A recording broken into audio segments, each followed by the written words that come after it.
onasini rozi qilar.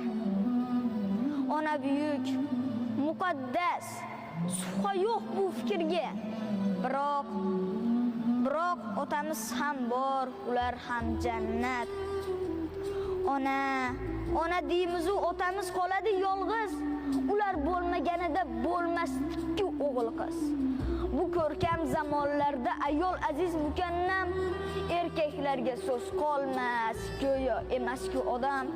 Otalarning hurmati o'z joyiga qo'ymaymiz, lekin onamiz ko'nglini har soniyada o'ylaymiz. Telefonga qaraylik. Qachon qildik qo'ng'iroq? Onajonim deymiz-u, otamiz chetda biroq. Lekin shunda ham bizni teng ko'radi otamiz. Lekin mehri teng emas, ona butul hammamiz. Bolalikda, sho'xlikda biz